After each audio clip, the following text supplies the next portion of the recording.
comment section. Kim wa gym anaonekana ameunga hivi, alipaka wa gym. Amesema hii 2025 nayo kukosa Christmas vibes, you must be going through a lot. Kama huna hata pout.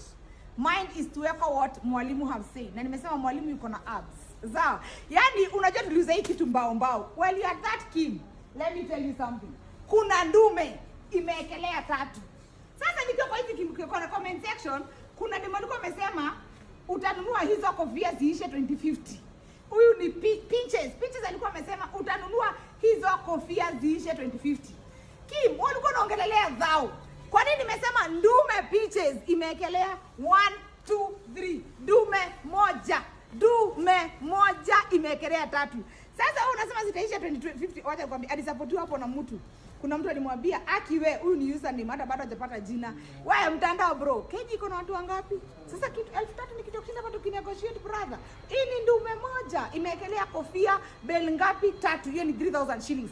Hizi kofia niliwaambia zinakuja ni different bells. Kuna hii bell ya 13000 inawekwa piece 300. Then kuna bell ya 12000 inawekwa piece 200. Then kuna hii ya 20000 each iko na 1000 pieces.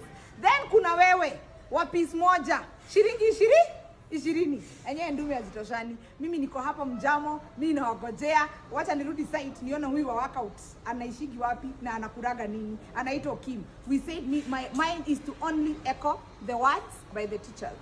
Vile iko mtu wangu.